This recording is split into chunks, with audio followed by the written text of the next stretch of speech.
Hello everyone. अभी कुछ दिन पहले एक फ्रेंड से मिलना हुआ और उसकी टैक्स ऑडिट रिक्वायरमेंट पे क्वेरी थी कि अगर उसने लास्ट ईयर 44 ADA ऑप्ट किया था, अगर इस ईयर वो 44 ADA ऑप्ट नहीं करना चाहता तो क्या उसे मैंडेटरी टैक्स ऑडिट करवाना पड़ेगा।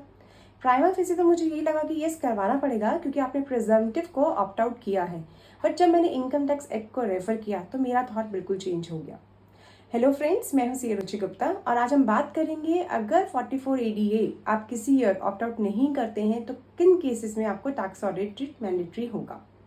सेक्शन 44 ADA बोलता है कि अगर आप एक प्रोफेशनल हैं, आपकी प्रोफेशनल रिसीव्स 50 लाख या 75 लाख एज द केस में भी है और इस सेक्शन में आप आना चाहते हैं, तो इस सेक्शन में आकर आप अपनी नेट प्रॉफिट को एटलीस्ट 50% ऑफ ग्रॉस रिसीट्स दिखा सकते हैं और डीम्ड इनकम के अकॉर्डिंग कॉम्पिटिशन कर सकते हैं। आपको बुक्स ऑफ अकाउंट मेंटेन करने की रिक्वायरमेंट नहीं रहेगी।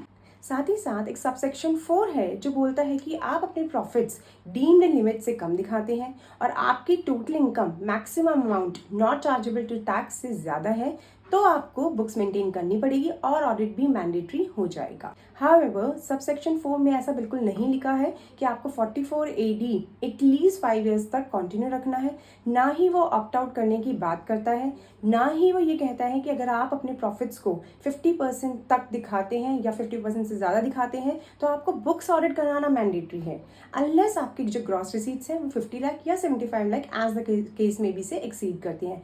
सो मेरी अंडरस्टैंडिंग ये है कि आपने 44 AD अगर किसी प्रीवियस ईयर में ऑप्ट भी किया है तो करंट ईयर में अगर आप 44 AD ऑप्ट नहीं करना चाहते हैं बट आप प्रॉपर बुक्स ऑफ अकाउंट बनाते हैं, प्रॉपर P&L बैलेंस शीट बनाते हैं, सब बुक्स मेंटेन कर रहे हैं, तो आप नॉर्मल ITR भी भर सकते हैं, ITR 3 में डिटेल्ड ITR भर सकते हैं और अपने प्रॉफिट्स को 50% से ज़्यादा दिखा सकते हैं। 50% कम होने पे मैंडेटरी ऑडिट है, बट अगर आप 50% या उससे ज़्यादा प्रॉफिट दिखाते हैं तो ऑडिट होना मैंडेटरी नहीं है, अनलेस आपकी जो ग्रॉस रिसीट्स है वो 50 लाख या 75 लाख से एक्सीड नहीं करती हैं। आई बिलीव ऐसे डिस्कशंस हमें करते रहने चाहिए जो सबके लिए रेलिवेंट हो सकते हैं।